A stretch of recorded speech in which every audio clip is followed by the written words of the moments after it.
Hola, muy buenas noches. Les damos a todos la cordial bienvenida una vez más a nuestro programa de esta noche. Esta noche trataremos un tema muy interesante y pedimos a todos los que nos ven por este medio una especial atención y esperemos que sea de provecho para ustedes los que nos ven por este medio.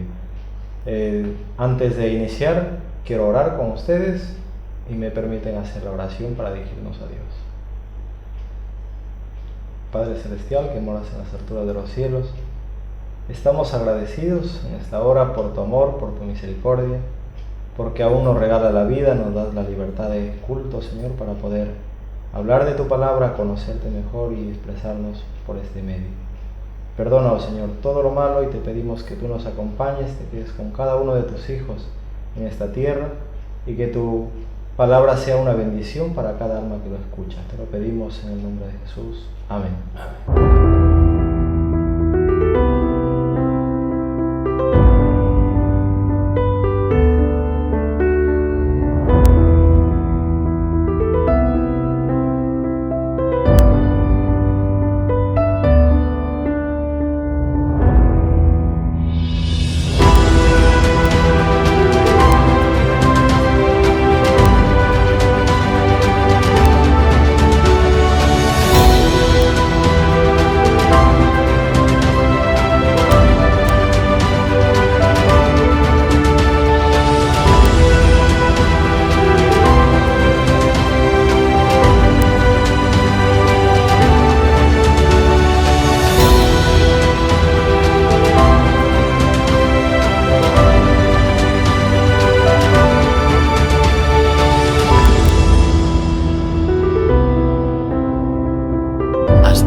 Bien, esta noche tenemos como invitado al pastor Daniel García, es el pastor de la Sociedad Misionera Internacional de los Adventistas del Séptimo Día Movimiento de Reforma, y le tenemos como invitado en nuestro plató esta noche para tratar un tema muy interesante que es el cristianismo.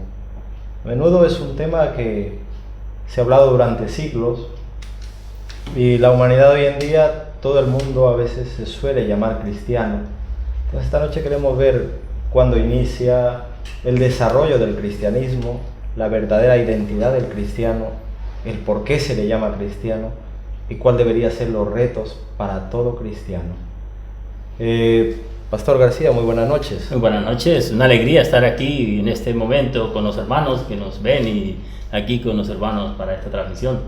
Bueno, de antemano estamos contentos, agradecidos por aceptar nuestra invitación para este programa de esta noche. Muchas gracias. Como venía anunciando, esta noche vamos a tratar el tema del cristianismo. Gracias por su colaboración, sabemos que nos va a aclarar algunas dudas, y también para nuestros oyentes y para las personas que nos ven.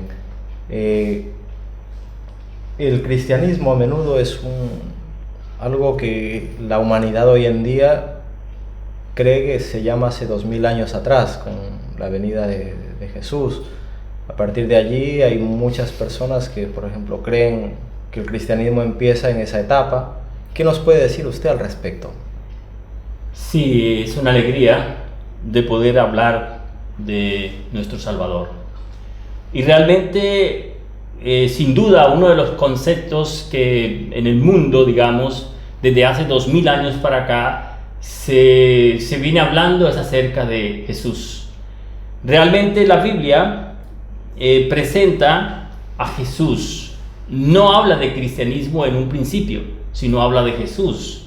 ¿Por qué? Porque el ángel que anunció el nacimiento del Señor Jesús le dijo claramente que daría un hijo a María y se llamaría su nombre Jesús. Así fue que le dijo. Luego el profeta Isaías también había escrito en Isaías capítulo 7 versículo 14, él también había anunciado a través del profeta que el Salvador que vendría a este mundo se llamaría también Jesús o Emmanuel, que quiere decir Dios con nosotros. Mateo registra este hecho en Mateo capítulo 1 versículo 23 y dice: he aquí una virgen concebirá y dará a luz un hijo y se le llamará su nombre Emmanuel, que traducido quiere decir Dios con nosotros. Así que la Biblia, en todo su inicio, tanto en los profetas antiguos como en el inicio, y el mismo Señor Jesús, no se presenta como Cristo, sino Él se presenta como Jesús, como el Hijo de Dios. Así es que Jesús se da a conocer. ¿Qué sucede? Que cuando Jesús se da a conocer como Hijo de Dios, la gente ¿cómo quedó? Quedó sorprendida. ¿Sorprendida por qué? Porque su doctrina y su mensaje era muy contundente. Pero claro, cuando Él dice que es el Hijo de Dios, ¿qué se pregunta la gente? ¿No es este el hijo de José? Eso es lo que se pregunta. Lo relacionaban con el hijo de un hombre. ¿No es este el hijo de José, el carpintero, el que vive en tal calle, en tal parte?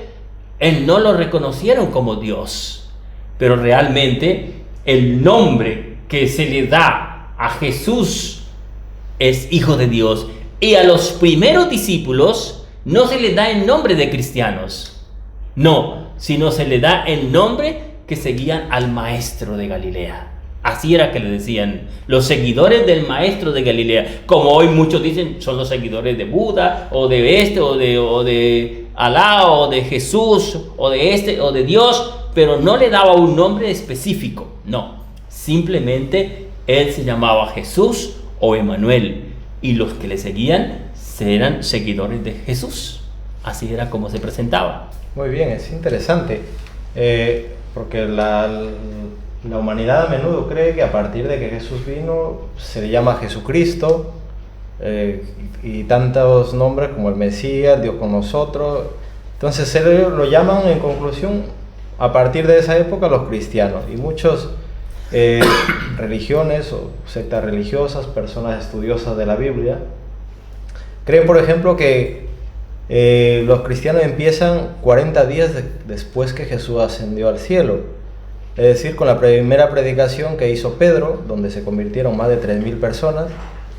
Y a partir de allí dicen que está registrado como cristiano, ¿no? O sea, los seguidores de Jesucristo o los cristianos. ¿Qué nos dice usted al respecto?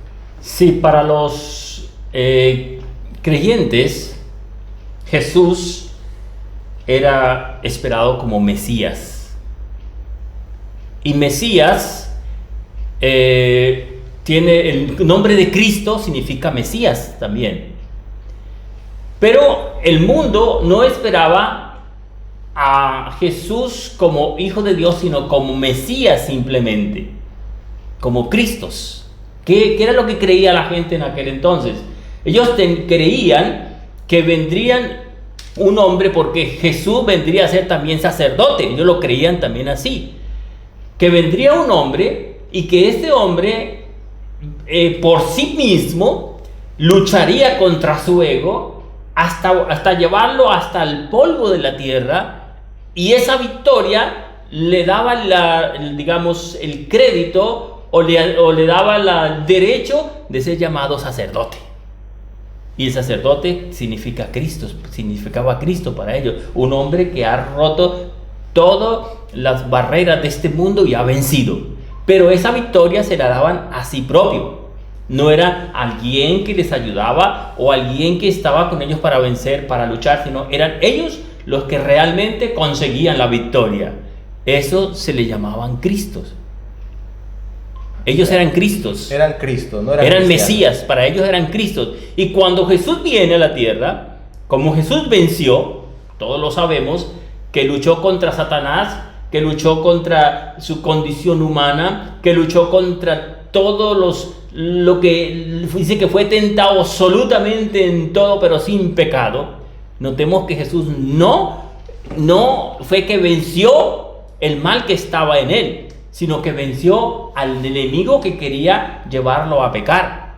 Mientras que el Cristo, el que ellos creían, era el hombre, superhombre, que había vencido a sí mismo para llegar a ser Cristo, para llegar a ser Mesías. Ellos esperaban ese Mesías.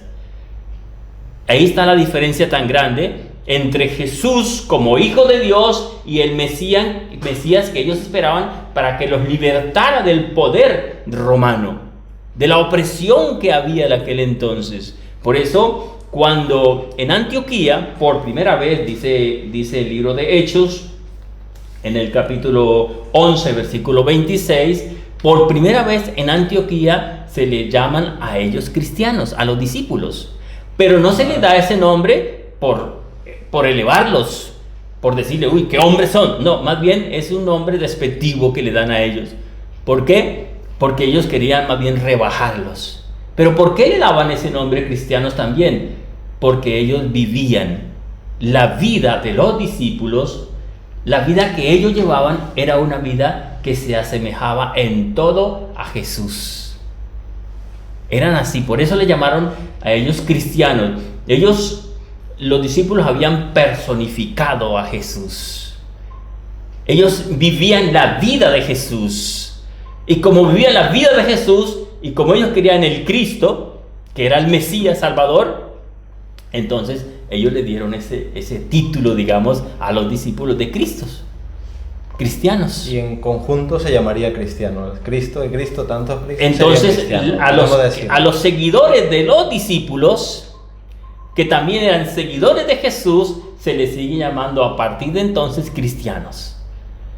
Y luego más adelante, cuando Pablo se convierte, Pablo utiliza el nombre Cristo, pero une las dos palabras Cristo Jesús. Por eso cuando nosotros leemos las epístolas, porque prácticamente el único que habla de Cristo Jesús, comienza hablando de Cristo Jesús, es Pablo. Porque ni el mismo Pedro hablaba. Pedro habla en su epístola ya, habla de Jesucristo, pero el nombre era Jesús. Por eso encontramos Jesucristo, el Hijo de Dios. Unen las dos palabras porque ya son realmente cristianos, ellos han vencido. Y hay algo muy importante que podemos ver en la Escritura, es que Jesús oró por sus discípulos, y en su oración, ¿qué pidió el Señor Jesús? Él pidió algo especial. Él pidió que ellos, dice, yo en ti, tú en mí y yo en ellos. Qué interesante. Entonces, Jesús quería estar en nosotros, o quiere estar en nosotros, para que la vida de Jesús sea revelada ante el mundo. No es que yo tenga que vencer para querer mostrarle a Jesús que yo soy hijo de Dios. No, Jesús en mí es el que se da a conocer como Dios, como el gran Dios y creador de todas las cosas. Bien, es interesante.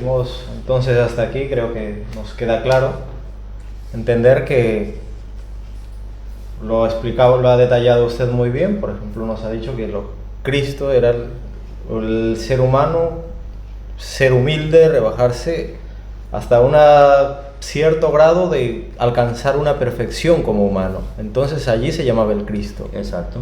Entonces, y cuando encontramos a alguien que lo hizo realmente como ellos pensaban, de allí en adelante entonces se puede decir que se le llama a los cristianos porque empezaron a seguirle a Jesús. Sí.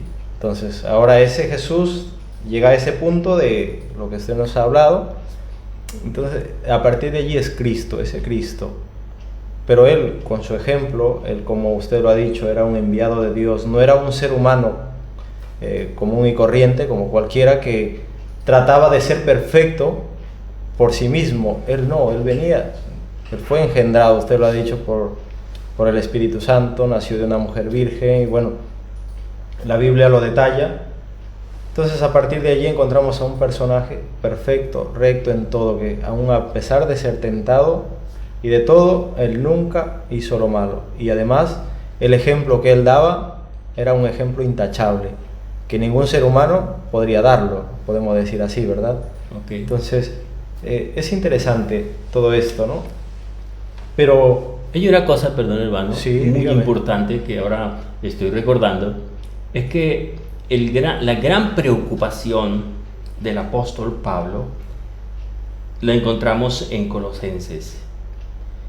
En Gálatas capítulo 4, versículo 19.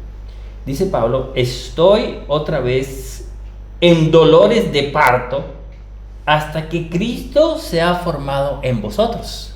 Notemos que Pablo usa la palabra Cristo, hasta que Cristo sea formado en vosotros. Notemos que esto es muy importante. ¿Por qué Pablo dice estoy con dolores de parto?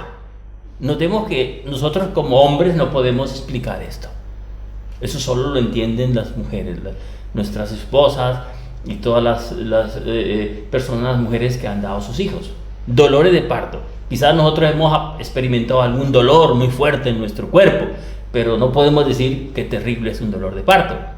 Pablo usa esa, digamos, expresión tal vez para mostrar cuán terrible era el dolor que él sentía de ver a la luz un hijo espiritual. Un hijo espiritual. Pero ¿cómo iba a acontecer? ¿Por qué Pablo decía esto? Porque en Colosenses capítulo 1, versículo 27 dice: a quien Dios quiso dar a conocer y cuáles son las riquezas de la gloria de este ministerio entre los gentiles, que es Cristo en vosotros, la esperanza de gloria. Notemos que Cristo, ¿dónde? En vosotros. Cristo en ti, Cristo en mí, Cristo en ti, mi querido hermano. Si Cristo está en mí, es la esperanza de gloria. Y el afán, la gran preocupación de Pablo era eso. Pero una cosa importante, Pablo no veía la situación como lo veían las personas de aquel entonces. Porque ellos veían era que el hombre se podía hacer Cristo con sus luchas personales, con sus buenas obras, con su esfuerzo. Él podía llegar a ser ese cristiano. No, yo no puedo llegar a ser cristiano con mis fuerzas. Yo soy cristiano porque Cristo está en mí. Por eso Pablo dice: sufro dolores de parto para que Cristo sea formado en vosotros. Y cuando Pablo dice estas palabras es porque él deseaba se viera cumplido Juan 17:23. Yo en ellos y tú en mí, para que sean perfectos. Es decir, que la perfección de mi carácter, la perfección de mi vida, la que me da a conocer al mundo como cristiano, como hijo de Dios, es Cristo en mí. Si Cristo no está en mí, como dice Juan, sin mí, dijo Jesús, nada podéis hacer. Ahora, ellos habían vencido al mundo, dice Juan 17:14. Vivían en el mundo, pero no eran del mundo. Así es hoy también. Los cristianos vivimos en el mundo, pero no somos del mundo. ¿Por qué? Porque no practicamos las costumbres del mundo. Por eso dice, son del mundo como tampoco. No son del mundo como tampoco yo soy del mundo. Pero estamos en el mundo, ¿verdad? Exacto. Estamos en este mundo, somos hijos de Dios, somos cristianos, pero no somos del mundo. ¿Cómo entendemos eso? Es decir, que las prácticas, las tradiciones, las costumbres y todo lo que es del mundo la apartamos, la dejamos a un lado. Y por eso era que los discípulos se les llamaban cristianos, porque ellos apartaron todo su pasado y se entregaron completamente a seguir únicamente las reglas de la palabra de Dios, los principios que Jesús les enseñó como discípulos. Por eso hay una cosa muy importante que veremos más adelante. Bien. Es interesante. Nosotros entonces podemos decir que podemos llamar cristianos siempre y cuando hayamos aceptado a Jesús y Jesús se vea reflejado en nosotros. Porque usted nos explicaba, por ejemplo, que uno puede ser cristiano en su propia teoría haciendo cosas buenas, como hay mucha gente hoy en día dice: yo no necesito de nada, yo soy bueno, yo hago cosas buenas, no hago lo malo. Podría llamarse un Cristo, pero no es ese Cristo, ese Mesías, ese Redentor que el pueblo de ese entonces esperaba. Sería que ese Cristo no está en la vida de aquellas personas que piensan esto. Cristo, usted nos da a entender que está en la vida de aquellas personas que lo han aceptado a Él como su ejemplo, su vida, toda su obra que Él hizo en la tierra. Entonces, es importante eso, y bueno que quede bien claro. En el concepto de cristiano en el mundo es que tú se hace cristiano. Tú te haces cristiano. Con unirse a una iglesia que se llame cristiana, tú ya eres cristiano. Yo escucho a diario, porque tengo contacto con muchas personas, y dicen: esa persona se convirtió a Cristo. Se convirtió en cristiano. Pero ¿cómo se convirtió en cristiano? Porque aceptó una religión. Y este hombre, yo conozco casos de personas que eran drogadictos, de personas que eran ladrones y dejaron de serlo. Y dicen, ahora soy cristiano. Pero en la realidad, estas personas no viven la vida de Cristo. Por eso, cristiano es vivir como Cristo vivió, como hombre. Por eso Pablo hace mucho énfasis y Jesús mismo dice, ejemplo os he dado para que como yo os he hecho, vosotros también hagáis. Es decir, que el ser cristiano no es yo pertenecer a una organización, sino que yo viva la vida que Cristo vivió. Eso es ser cristiano. Otra cosa no es ser cristiano. Por eso es muy importante para nosotros que podamos comprender que como pueblo de Dios debemos representar al verdadero cristiano, al verdadero cristianismo. Y el cristianismo es que Jesús mora en mí. Hay una diferencia entonces, pertenecer a una determinada organización religiosa y ser cristiano. Exacto. Pertenecer a una organización religiosa puede pertenecer yo, puede pertenecer tú, cualquier otra persona, pero no puede ser un cristiano, nos está dando a entender. Entonces, cristiano es aquella persona, usted lo ha dicho, que acepta a Jesús, como dice en su palabra, que hace las cosas, lo que Él dijo, ejemplo os he dado, para que como yo he hecho, vosotros también hagáis, vivir una vida abnegada. Por ejemplo, hablábamos usted de los discípulos, cada uno de ellos tenía anteriormente una vida. Sí. Entonces, una vez que aceptan a Jesús, dejan todo esto, tanto su trabajo, dejaron todo.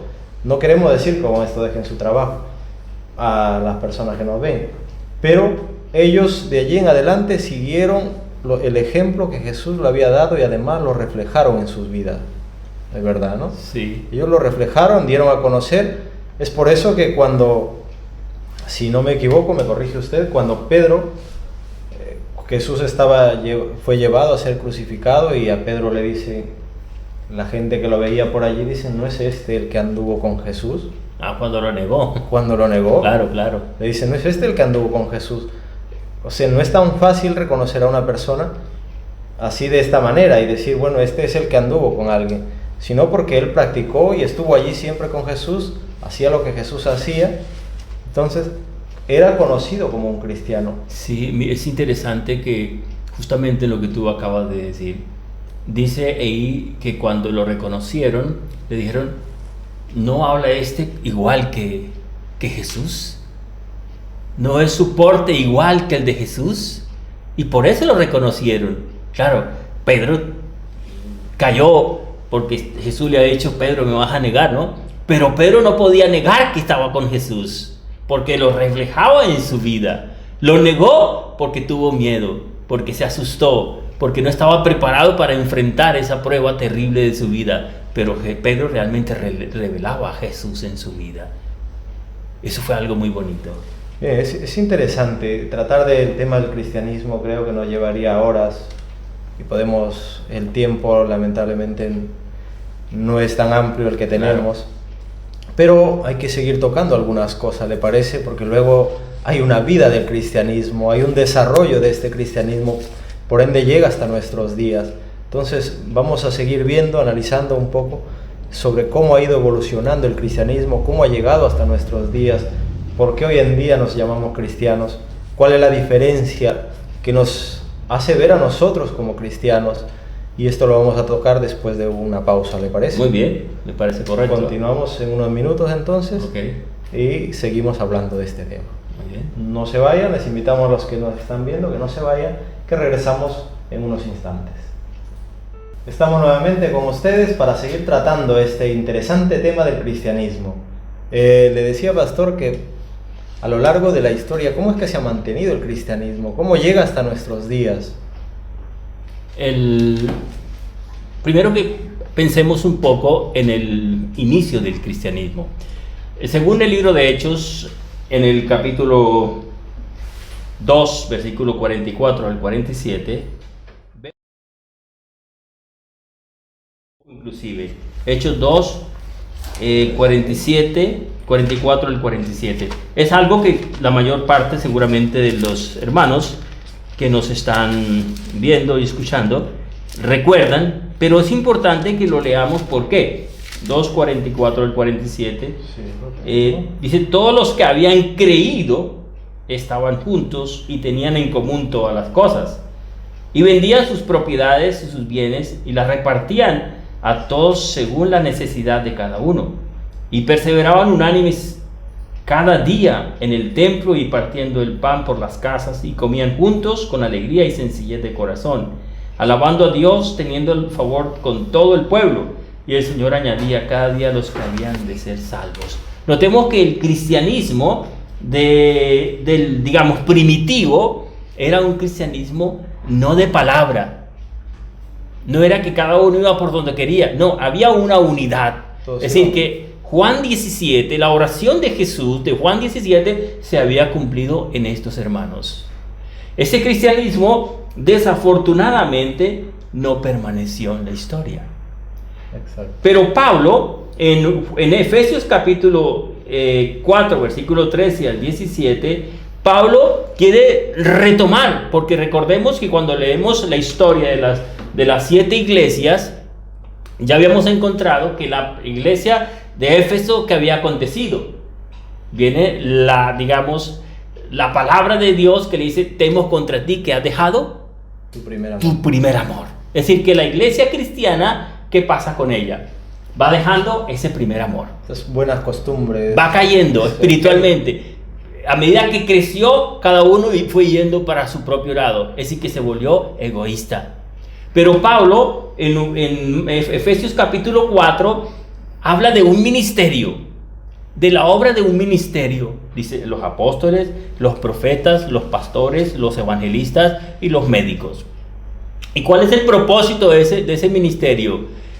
Preparar a la iglesia para la obra del ministerio. ¿Pero para qué? Para que la iglesia crezca hasta la estatura de la plenitud de Cristo Jesús. Para que no seamos ya como niños zarandeados, sino que unidos, dice, por las coyunturas, crezcamos hasta llegar a ser semejantes a Jesús.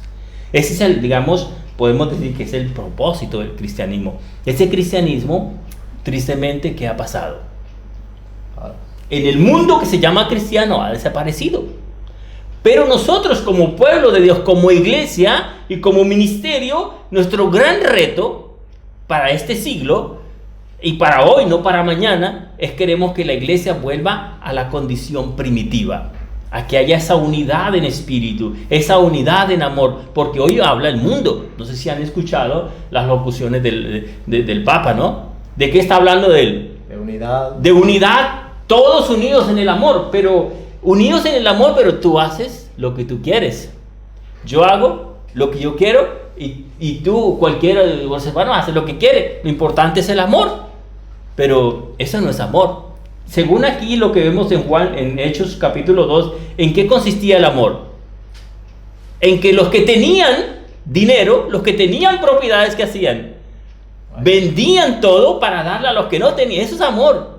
Ahora, si esa unidad se diera en el amor, pues las grandes potencias del mundo que tienen tanto dinero, venderían su dinero, lo repartirían también con aquellos pobres que no tienen nada. Eso es lógico que no se va a dar en ese cristianismo, pero debe darse en nosotros. Dios quiere que ese cristianismo se dé ahora en nuestros días. Y Dios quiere que, como Pablo dice, que lleguemos a ese cristianismo pleno, que es conforme Cristo Jesús. Ese es el reto número 1 para nosotros como ministerio y como iglesia para este tiempo. Es interesante. Entonces, usted nos está aclarando algo muy importante, lo que se viene hablando hoy en día en diferentes instituciones religiosas, empezando desde el Papa, que decía hace poco, él dice, tiene que haber la unidad de la humanidad, lo que usted dice, todo hay que estar unido, ¿no? Todas las iglesias, sean evangélicas y todo lo que haya, que se una en el amor. Pero ese amor no se ve reflejado, en hechos. Es un cristianismo, podríamos decirlo, solo de palabras, que no se nota, no está reflejado, porque vemos a la humanidad sufriendo, y en el pasado, cuando los verdaderos cristianos empezaron este ministerio, usted nos explicó antes que ellos estaban juntos, compartían el pan, vivían todos unidos. Exacto. Entonces, eso era un cristianismo. Hoy en día, ¿no? Si yo tengo más, a lo mejor me cuesta dar a otra persona. Por lo tanto, la humanidad se ha hecho un poco egoísta en ese sentido. Aunque se llame cristiano, no es un cristiano de hechos, es un cristiano de palabra. Exacto. Entonces, ese cristianismo, en otras palabras, no tiene validez, ¿no?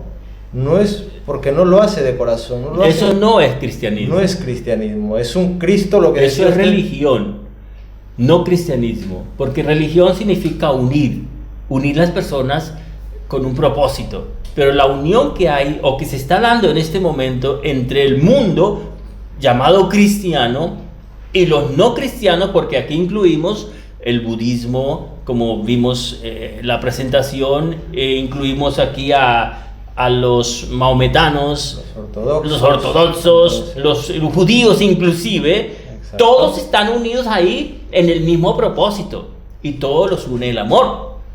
Pero no es cristianismo. El cristianismo real y verdadero es el que habla aquí Pablo claramente. Lucas en el libro de Hechos, en que todos tienen un mismo corazón, un mismo, pues Jesús dijo que haya entre vosotros el mismo, Pablo dice, el mismo sentir que hubo en Cristo Jesús, el cual siendo en forma de Dios, no escatimó ser igual a Dios como cosa a que aferrar, sino que se despojó a sí mismo, tomando la condición de ¿qué? De hombre, y humillándose hasta el polvo, hasta la cruz. Eso es cristianismo. Otra cosa no es cristianismo. Es religión, pero no cristianismo. Entonces a veces confundimos las cosas, confundimos muchos términos y llamamos cristianismo a una religión, simplemente a una costumbre de ir a una determinada iglesia. Recordemos que ser cristianos no solamente es asistir a una determinada iglesia o tener una Biblia en casa o haber escuchado de Jesús, sino cristianismo es vivir una vida, practicarlo, es un ejemplo que Jesús ha dado. Eso nos quiere decir. Okay, sí. ¿Y cómo se le conocería en estos días a un verdadero cristiano en todo esto? Porque viendo como lo mismo que hacían en el pasado, uniéndose todos y compartiendo el pan, por ejemplo, como lo hacían los discípulos, ¿o hay otro medio de hacerlo? Sí, hay algo muy importante que es lo que Jesús hizo cuando comenzó su ministerio, es el discipulado. Un cristiano se conoce porque es un discípulo de Cristo. ¿Y qué es un discípulo? Un discípulo es aquel que hace conforme a su maestro, aquel que es fiel 100% a su maestro. Lo que el maestro le dice, eso hace. Vamos a ver ejemplos en la Biblia, aunque no se le llaman cristianos, pero se le llaman hijos de Dios. El caso de Abraham. Abraham aceptó a Dios, a Jehová, Yahvé, y Abraham todo lo que Jehová le decía, él lo hacía. Por eso Abraham fue reconocido en aquel entonces como el representante de la verdad de Dios en ese tiempo. Después, más adelante, encontramos más hombres. Me llama mucho la atención, por ejemplo, la vida de los profetas. Que el profeta, lo que Dios le indicaba que dijera y hiciera, eso hacía. Y hacemos un paralelo, por ejemplo, entre los profetas y los reyes. Encontramos en la historia de los reyes, por ejemplo, de Israel y los reyes de Judá, que los reyes de Israel todos hicieron lo que ellos quisieron. Entre los reyes de Israel, de Judá, algunos eran buenos, otros no lo eran.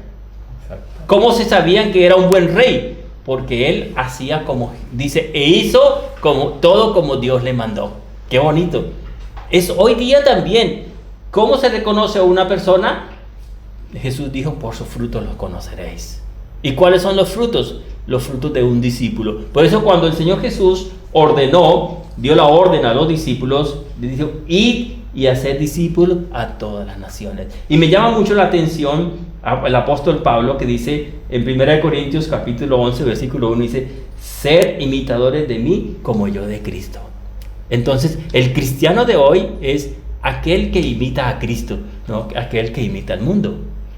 Por eso Santiago dice, adúlteros y adúlteros, ¿no sabéis que la amistad con el mundo es enemistad contra Dios? Cualquiera que se hace amigo del mundo se constituye enemigo de Dios.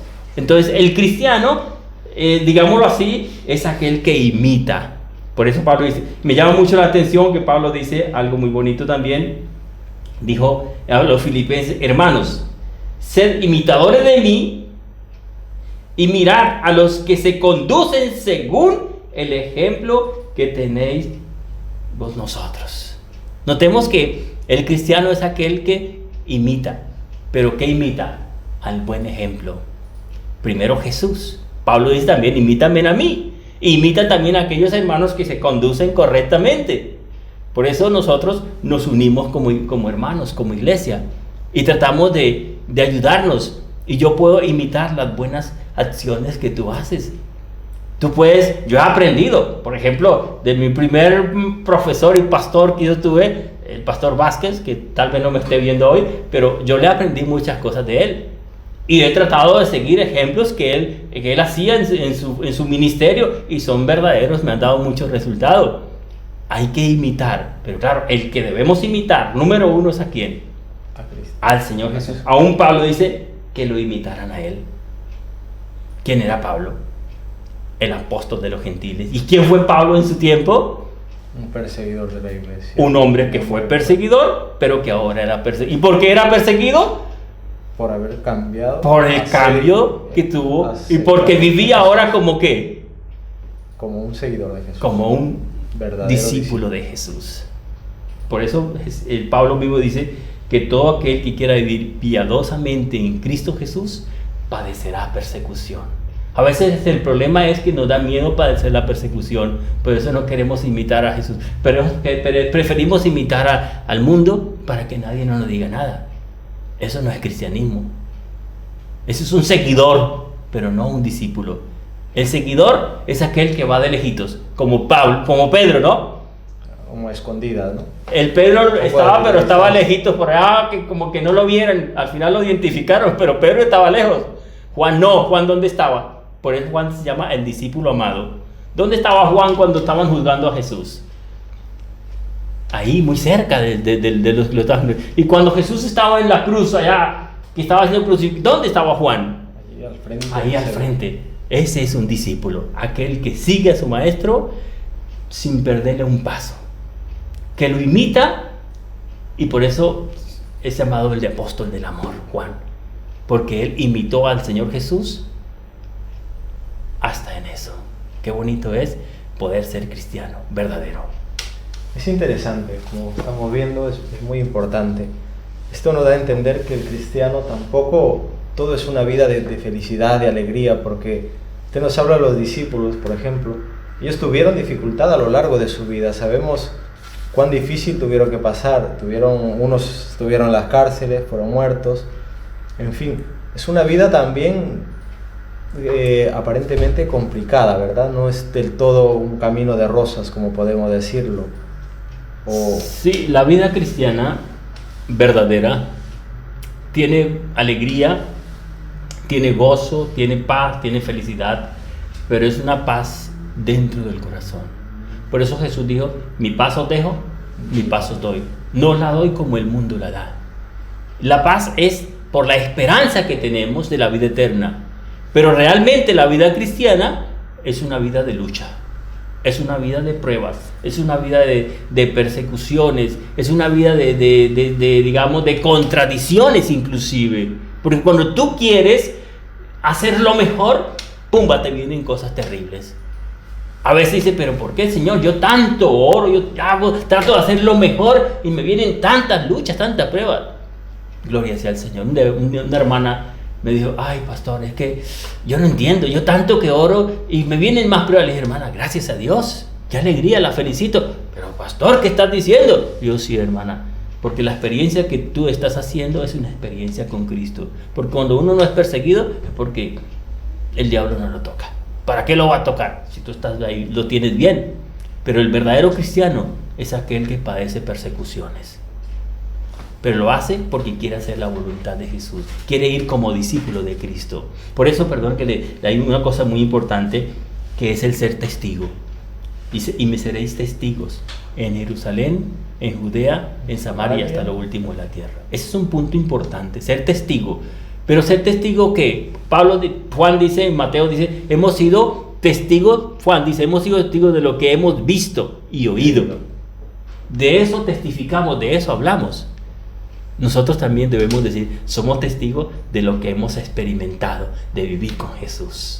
Eso es lo más bonito, de decir a la gente, mire, la vida con el Señor Jesús es realmente una vida difícil, pero es una vida que trae mucho gozo, un gozo que nadie nos lo puede quitar.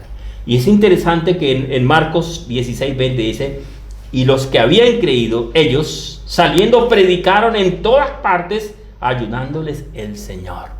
Los discípulos son aquellos que predican a Jesús por su ejemplo y por palabras y por testimonio. Ellos salían y predicaban por todas partes. Tanto que Pablo, cuando llegó a los hermanos de Filipo, dice que Pablo ya no tenía a dónde ir a predicar porque ya habían predicado en todas partes. Jesús quiere esos discípulos, esos testigos, esos cristianos hoy. Y nosotros queremos ser ese tipo de cristianos. Y lo somos, porque nos ha dado Dios ese principio. Lo que necesitamos es que la iglesia y todos los que están escuchando piensen un poquito y a partir de hoy tomen esa decisión de ser los verdaderos cristianos. Entonces esto que es como una invitación a invitar a ser discípulos todos, Claro. ¿no? Hacer lo que Jesús hizo, seguir las buenas costumbres, ser imitadores de Él, como decía anteriormente usted, que nos hablaba de Pablo, que dijo, ser imitadores también de mí. Y es muy interesante imitar las cosas buenas, ¿no?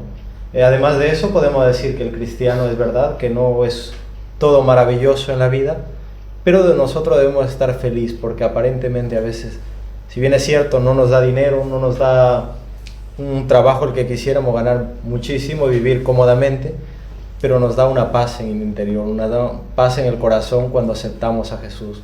Vivimos en comunión con Él. Yo al menos creo que yo me siento feliz. Seguramente que algunos de ustedes que nos ven también se sienten felices haber aceptado a Jesús. Es un cambio de vida, pero para bien. Vives contento, tranquilo, porque hay personas que a pesar de tenerlo todo, no son felices. Recuerdo alguna entrevista que le hicieron a algunos famosos y decían, ¿tú eres feliz? Dice, no, tengo todo. E inclusive, si no mal no recuerdo, a Marilyn Monroe cuando la entrevista. Sí, recuerdo eso. Y ella dice, yo tengo dinero, tengo muchas cosas, pero no soy feliz. Es lo que decía usted anteriormente, no es feliz porque Jesús no está en su corazón. Hay una cosa muy bonita ahí y que la podemos experimentar. El seguidor no es feliz, o la felicidad que tiene es efímera. Vamos a un ejemplo. Una persona que sigue a un equipo de fútbol, por ejemplo. Si el equipo está ganando, Es feliz. todo el mundo está muy feliz, ¿verdad? Pero si el equipo pierde 2, 3 partidos seguidos, ¿cómo están? ¿Están felices? Ya no están felices. Ya comienzan a hablar mal contra el técnico, contra los jugadores, contra todas esas cuestiones. directiva, Entonces, contra todo. en la vida cristiana, ser seguidor no es bueno, no trae felicidad. Porque tú sigues, pero si va a la iglesia y no recibe lo que quiere, no ve lo que tú quieres o como tú lo quieres ver, entonces se desanima, ya no eres feliz. Si vas a la iglesia y ve algo por ahí que no está muy bien porque hay defectos, en la iglesia todos somos defectuosos, estamos luchando, o va a la iglesia y no lo miraron muy bien como él quería ese día, entonces dice, no, es que esta iglesia no hay amor, yo me voy. Ese es un seguidor. No es un cristiano. ¿Qué es el cristiano? ¿Qué hace? Si llega a la iglesia y ve algo que no está muy bien, ¿qué tiene que hacer ese cristiano? Te llama a ti a solas, como dice el Señor. Dice, hermanito, yo vi esto en ti, o vi esto en la iglesia, a ver si podemos ayudar para mejorar. Una ayuda, claro. No sale enojado, no, lo contrario, quiere ayudar a la iglesia, a edificar la iglesia. Por eso Pablo dice que en 1 Corintios capítulo 2 habla de la iglesia como un cuerpo, donde todos los miembros se ayudan mutuamente. Así que mi deseo es que como iglesia seamos cristianos, discípulos, testigos, no seguidores. Porque el seguidor fracasa, el discípulo no fracasa. Que Dios nos bendiga y que podamos alcanzar este objetivo. Es interesante. Entonces estamos invitando a todos a ser discípulos, no a ser seguidores, ser un discípulo activo, que esté allí, luchando cada día, haciendo lo que Jesús hizo, haciendo lo que los apóstoles hicieron, lo que los discípulos cada día hacían, predicando el Evangelio activamente. Solo allí podremos encontrar paz y felicidad, ¿verdad? Así es. Además de esto, quería decirle, ¿cuál sería el propósito para los cristianos de hoy en día? Yo creo que como iglesia lo tenemos muy claro. Para mí son dos propósitos. El primero, que la iglesia primitiva vuelva a florecer. Que como iglesia muy pronto crezcamos a la medida de la estatura de Cristo. Porque en algún lugar me preguntaron, bueno, ¿y cuáles son las señales de la venida de Cristo? Hace muy poco, digo, mira, Jesús viene cuando la iglesia esté preparada. Si hoy estamos preparados, Jesús ya viene. Si no nos preparamos, puede tardar un poco de tiempo. El primer reto es ese, que llevemos la iglesia al cristianismo vivo, del cristianismo primitivo y del plan del apóstol Pablo, la visión de Dios. Y el segundo reto es que prediquemos el Evangelio por testimonio a todas las naciones, porque luego vendrá el fin. Que seamos discípulos, que llevemos esta verdad. Seréis testigos en España y en todo el mundo. Ese es el reto que tenemos para este tiempo, porque queremos que Cristo venga pronto. Amén. Le agradecemos por haber estado con nosotros en este programa. Estamos muy contentos. Espero que a las personas que nos ven también les haya gustado. Y no va a quedar aquí. Esperamos tenerlo en otra ocasión en nuestro programa, para así poder hablar de otros temas interesantes que concierne a la vida de cada persona que haya aceptado a Jesús como su Salvador. Con ayuda del Señor sería muy bueno continuar con este propósito que tenemos como iglesia del Señor. Exactamente, temas hay muchos, vamos a continuar a lo largo de estos fines de semana que vienen, ¿no? Los viernes a las 7:30 empezamos nuestro programa. Y esperamos tenerlo pronto en nuestro medio para poder seguir hablando de otros temas de mucha importancia para la vida de aquella persona que haya aceptado a Jesús. Okay. Les esperamos nuevamente el próximo viernes a partir de las 7:30, que tendremos temas muy interesantes.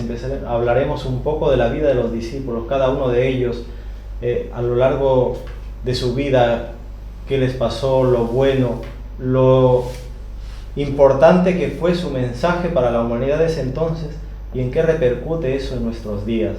Entonces vamos a hablar detalladamente de cada uno de ellos, por lo tanto les invitamos para que ustedes nos puedan seguir por medio de este programa.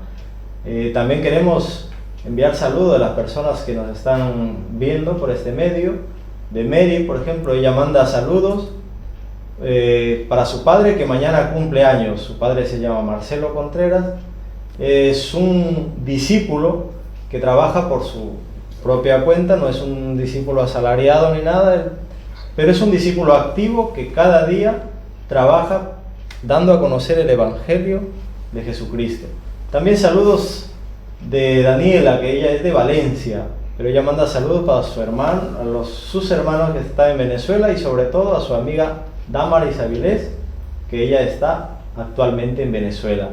También saludos de los hermanos Raúl desde Murcia para todos los que nos ven, de Monse Pastor de Valencia, de Esteban que está en Alemania, y de Wilson y todos los hermanos de Mallorca que nos están viendo por este medio.